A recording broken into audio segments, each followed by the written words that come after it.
What's good, Braves? I'm TJ, and I'm here with our new athletic director, Coach Overton. How you doing, Coach? Doing well. Yes, sir.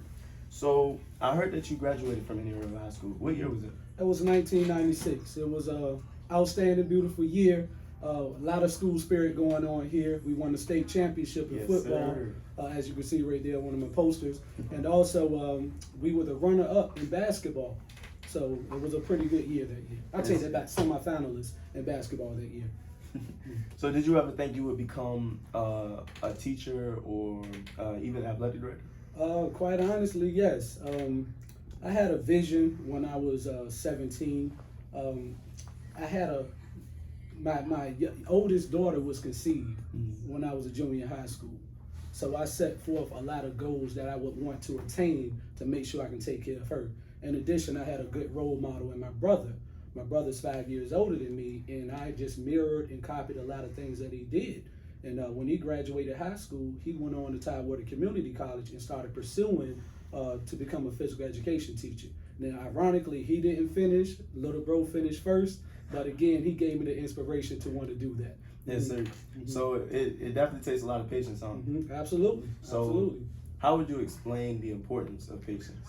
Oh, I put patience and ironically failure together. Right. Because without failure, you wouldn't attain the patience that you need. Definitely. And my thing with failure is like you can try something, you can make an attempt at it, and if you don't attain it, and just say if you fail at it and you just stop, do you have the patience to persevere and want to do that?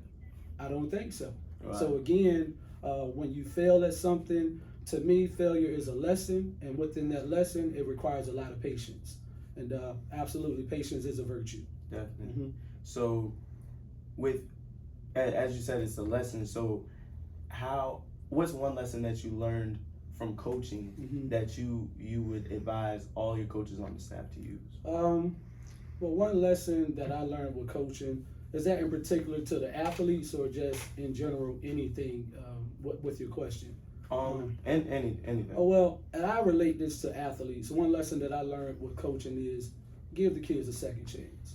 Give them a third chance. Because I mentioned the key words is, I know you're a young adult, but you're still a kid. You know what I mean? Yes, you're not paying those bills yet. You know, you don't have to worry about some of the things that your parent or guardians may have to be faced with. So again, I would say give a kid a second or third chance. You know, a lot of times you all just want to goof off and, you know, just act a fool sometimes. But again, I don't think we need to throw the hammer or to throw the book at you all and keep you away from your activities or your athletics. So I would say give the kids a second or third chance. Right. Okay. So as the new athletic director, you have a lot of new responsibilities. You mind naming a few of them? Well, one of them is to be in charge of 37 athletic programs and activities. So if you combine it, so that's ranges from, as you can see, football, basketball, volleyball, and then it goes on to the student activities such as debate, forensics, scholastic bowl, things of that nature. Right. So I oversee all of those programs and activities, and it's a lot, but I'm built for it because I love sports and I love the student activities as well. Yes, sir. Yes, sir. So with the sports and with the whole athletic director position, what are some of your goals for the school? Well, my goals, again, I mentioned earlier, the year I graduated in 1996 was the year that we won the state championship in football. Right. And we were semifinalists in basketball as well.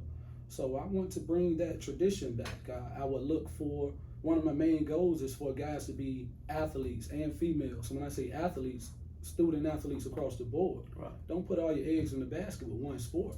Because I look at it, one sport will prepare you for another sport. Definitely. And I look at it being a multifaceted, well-rounded athlete.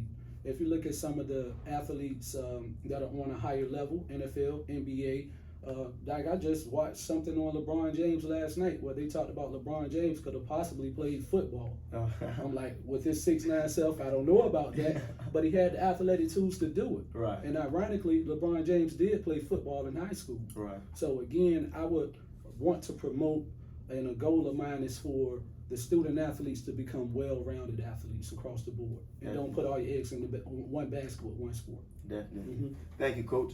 All right, appreciate it, man. All right, Braves. I'm TJ, and I'll see you at the field.